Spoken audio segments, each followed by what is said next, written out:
बड़ी खबर आ रही रांची से, जहां पर मिठाई दुकान में फायरिंग हो गई। गौशाला चौक के पास अपराधियों ने फायरिंग की है। रंगदारी मांगने पर, मना करने पर गोली चला दी है। दुकान में रखा 4000 कैश भी इस दौरान वो लेकर भागे हैं। सीसीटीवी डीवीआर भी उन्होंने तोड़ दिया है और साथ ले गए हैं। कोतवाली थाना क्षेत्र का ये मामला है। तो बड़ी अहम खबर कोतवाली थाना से जुड़ी हुई, जहां पर एक मिठाई दुकान में रंगदारी मांगने के लिए अपराधी पहुंचे थे। गोली भी चलाई यहां पर दहशत पैदा करने के लिए, और उसके बाद कहा कि रंगदारी तो दो ही, लेकिन साथ में सीसीटीवी और डीवीआर को नुकसान पहुंचाते उसे भी अपने साथ ले गए। यानी कि पुलिस इस मामले में उन तक ना पहुंच पाए, इस बात की पूरी तैयारी के साथ आए थे और रंगदारी देने की बात की और दहशतगर्दी बचाने के लिए फायरिंग भी की। इस दौरान दुकान में रखे 4000 रुपए भी वो लेकर अपने साथ चलते बने। तो फायरिंग की अपराधी ने रंगदारी मांगने पर, मना करने पर गोली चला दी है। तो पुलिस के सामने बड़ी चुनौती कि किस तरीके से आम दुकानदारों से लेवी वसूलने के लिए लोग सामने आ रहे हैं और लेवी वसूलने की कोशिश कर रहे हैं। तो ये मनोबल तोड़ने की कोशिश होगी पुलिस की कि मनोबल टूटे, ऐसे लोगों का डर उसमें पैदा हो, कानून से डरे ऐसे लोग। पुलिस के सामने बड़ी चुनौती कि ऐसी बढ़ती घटनाओं को, रंगदारी से जुड़ी घटनाओं को कैसे रोके पुलिस। और कोतवाली के नए थाना प्रभारी से बहुत ज्यादा उम्मीदें लोगों को है और ऐसे में बड़ी कार्रवाई करने की और मामले में तह तक जाने की और उनकी पहचान करने की भी। जो रंगदारी मांगने वहां पहुंचे थे, पुलिस को वहां तक पहुंचने के लिए बड़ा काम करना होगा, बड़ी कार्रवाई करनी होगी।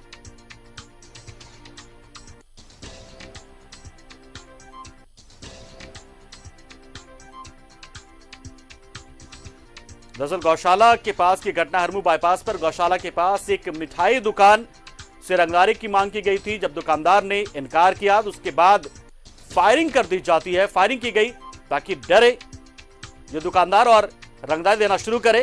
हालांकि दुकानदार ने इनकार किया। उसके बाद फायरिंग करने के बाद दुकान के गले में रखे 4000 कैश को लेकर ये अपराधी फरार हो गए। लेकिन जाते जाते सीसीटीवी और डीवीआर जो होता है उसे नष्ट करते हुए भागने में कामयाब रहे।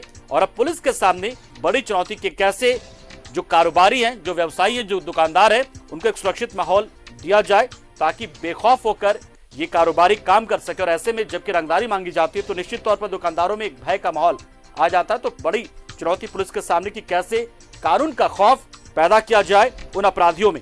और हमारे साथ पूरी जानकारी के लिए इमरान जुड़ चुके हमारे सहयोगी। इमरान, क्या कुछ जानकारी है, क्या थोड़ी सी भी कोई लीड मिली है पुलिस को अभी तक मामले में?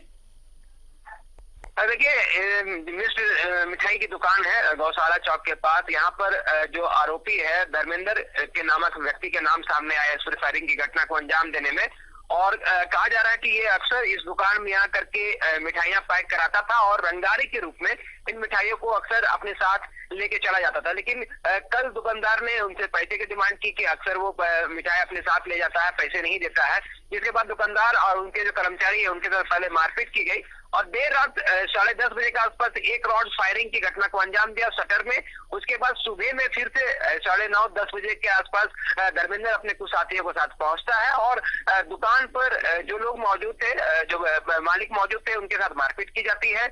उनके जो गल्ला है वहां पर रखे 4000 रुपए लगभग वो लेके चले जाते हैं और डराने धमकाने के लिए, मारने के उद्देश्य से एक और राउंड फायरिंग की घटना को अंजाम दिया जाता है। घटना की जानकारी पीड़ित दुकानदार ने स्थानीय कोतवाली थाने पुलिस को दी है। कोतवाली थाना पुलिस ने आरोपी व्यक्ति को चिन्हित कर लिया है। कोतवाली थाना पुलिस का कहना है कि जो आरोपी है उनकी गिरफ्तारी का प्रयास किया जा रहा है, संभवतः उसकी गिरफ्तारी कर ली जाएगी।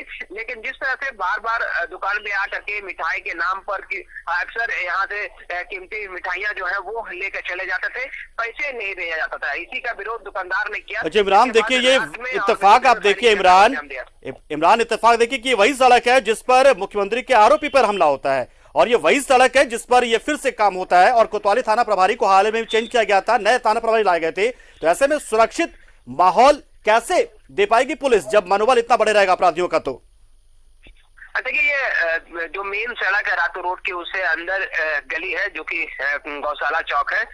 बात ये जाहिर सी बात है कि कोतवाली थाना अंतर्गत ये पूरा मामला आता है। कोतवाली थाना पुलिस ने भी पूरे मामले को गंभीरता से आरोपी की पहचान करने के लिए पहचान कर ली भी है हमारी बातचीत कोतवाली थाना प्रभारी से हुई। उन्होंने साफ तौर से कहा कि आरोपी जो है, जो भी इस पूरी घटना में शामिल है, उसे बहुत जल्द गिरफ्तार कर लिया जाएगा।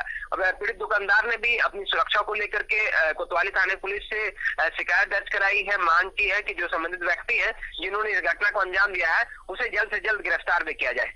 इमरान, तो जो व्यक्ति की बात सामने आ रही, जो अपराधी इसमें है, वो सिर्फ इसी दुकान से रंगदारी की मांग करता था अक्सर, या फिर और भी दुकानों से ये काम वो करते रहा और कोई आपराधिक इतिहास उसका है?